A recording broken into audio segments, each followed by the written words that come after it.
Today we'll be cutting a greenish yellow sapphire from Sri Lanka. And we'll be cutting a 6-star brilliant. This particular cut seems to bring out the most brilliance in these sapphires from Sri Lanka. So we did a purple one. We're going to try this greenish yellow one and see how it comes out. We're cutting this green sapphire as a 6-star brilliant. This seems to give the best brilliance on these sapphires, this particular cut. It has 67 facets, and it takes a little longer than the simpler cuts, but the result is amazing. And our first set of facets are here, and we've got 8 facets to do on the pavilion.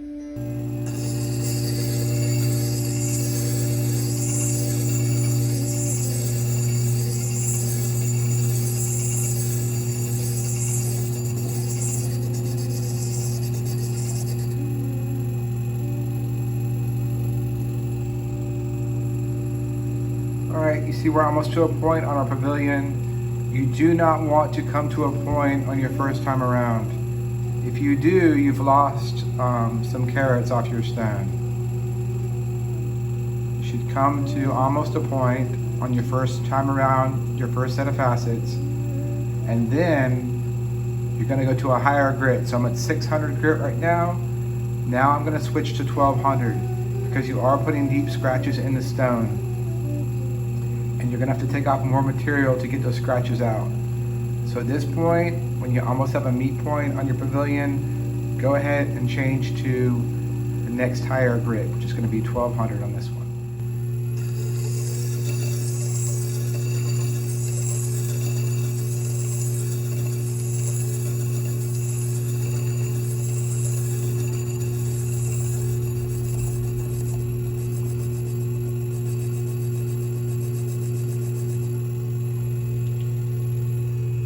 We've gone around the pavilion again, and you can see our tip is smaller, our stone is cleaner and clearer, and we've got no issues.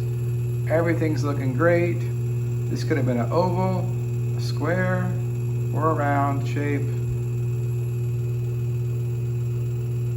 It's got a great spot for a girdle. Just amazing material from Sri Lanka. All right, now we're gonna change again because this is also putting scratches in it, and we're gonna go from 1200 down to 3000 grit. And then after that, 8000 diamond grit to polish it, and then 60,000 grit. We're polishing our facets all the way to 60,000 grit each time. Okay, we're gonna keep grinding the stone down to 40.82 degrees. And that's what the first set of facets are set at. I'll show you in the book here in a moment. And we're gonna have a perfect point, digitally accurate to about 1/100th of a millimeter. And you'll never be that accurate on a handpiece. A handpiece might be quick and artistic, but it is nothing like accurate. If we put it under the microscope, you do not want to see the meat points because they're pretty much a disaster. About 182 right there. Okay, now, let's look at our stone. Perfect.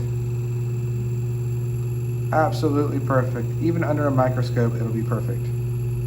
It's to 1/100th of a millimeter. Perfect. And this stone is cool because it's more green in the center with more yellow on the outsides. And there are some inclusions in the middle, but it's got character. And we know it's real. We are not cutting any synthetic fake gems here.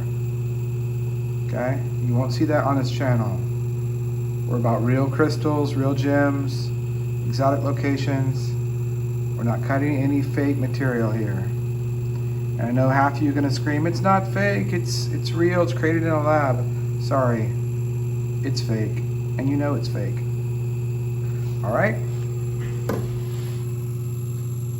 And there you go. 40.82 degrees. Now, we've got to set our girdle. And this is what the first set of facets look like. As you can see, there is some inclusions inside. There's one significant one in the center. But the stone is very clean. All the outside facets here are very clean with no issues. And now it's time to cut the girdle. Okay, the girdle is starting to come together.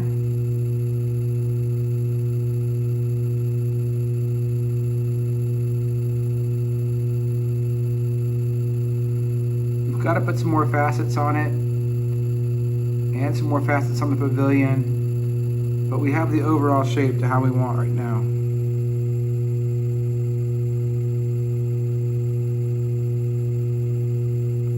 And we'll clean it up here as we go. Okay, on the next set of facets, what's going to happen is we're going to lose most of these polished facets here. And the reason why we're polishing these in advance all the way down to 60,000 grit is because you will never get that same angle again, even on a digital machine. Handpiece, tampoco, same, just the same, all right? So that's why it's polished, but we're about to lose most of it. This is what our next set of facets are looking like before they're polished. But you can see them, they go halfway from the girdle to the tip of the pavilion. Now we've got to polish these in, and then we've got to make more facets on the girdle to match. It's just easier to do it like this than facet the entire girdle first. We've got all of our facets on the girdle, and it was cut at 3,000 grit. We're not going to polish it down to 8,000 or 60,000 because we're going to lose most of our girdle when we do the crown, because there's not much girdle on this stone the way I cut it. Trying to get maximum carats out of it. It's the Sapphire from Sri Lanka. Got interesting character.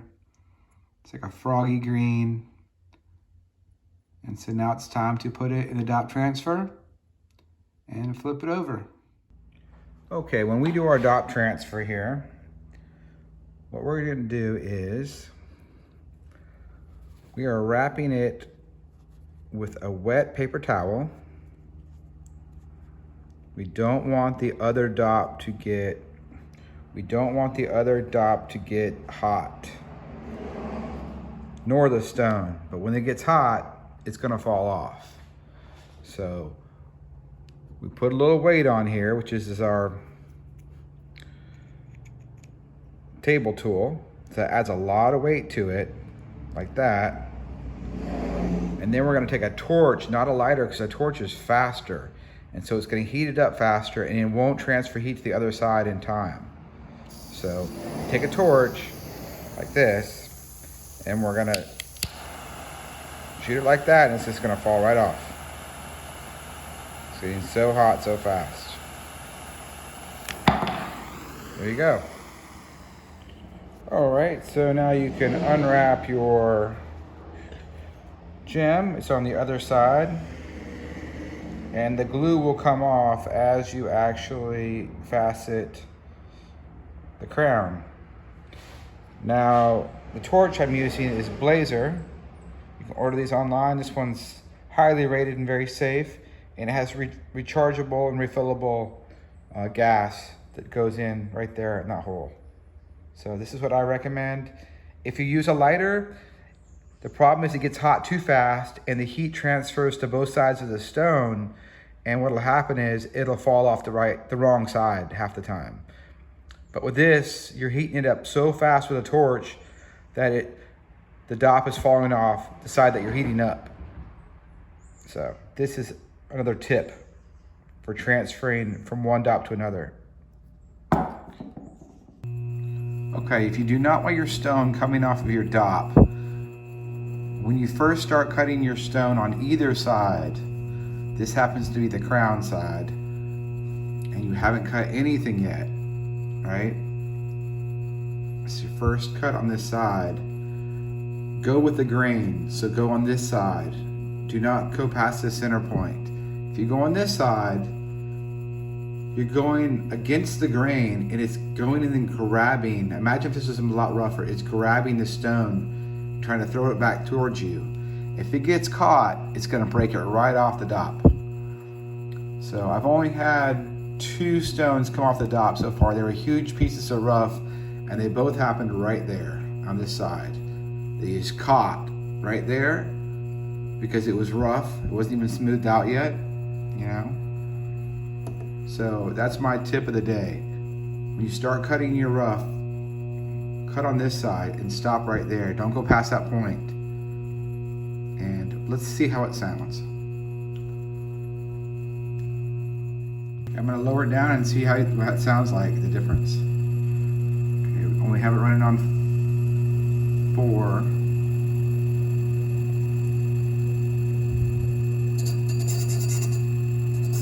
Do you hear that sounds? We go this side. I'm scared to go up, honestly. If you go right up here, it could grab it and throw it right off your dop. Much safer, just go like this. I know you're not using the whole lap, but it's really not worth risking it. So start over here when you do your first set of facets on either side with your roughest grit. So if it's 600 grit or 1200 grit, after that you can go to the other side, but do not go there in the beginning. Get it smoothed out so there's not so much friction.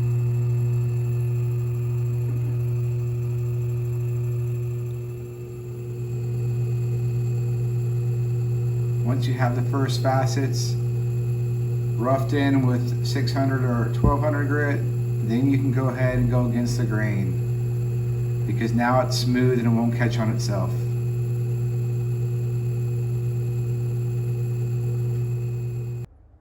We got the next set of facets cut in. Now it's time to polish them. Okay, we have one more set of facets to go.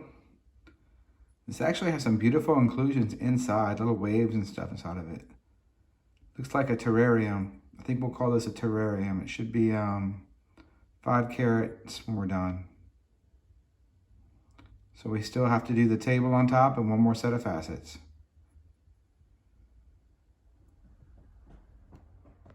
The sapphire came out a beautiful lime green. It's almost like peridot. Now it's time to cut the table. As we're cutting the table, there's a slight inclusion in the top right-hand corner. And basically we're gonna have to grind through that. You cannot have an inclusion on the table.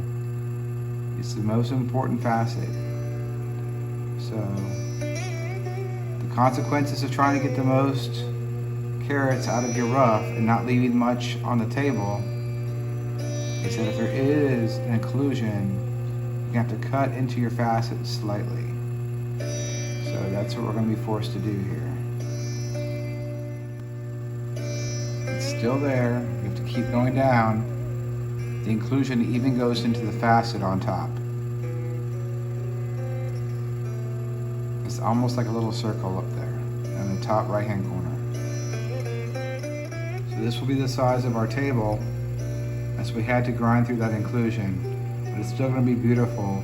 And once we polish this table, you're going to see it really is a terrarium inside. And the final weight on our terrarium sapphire is 4.55.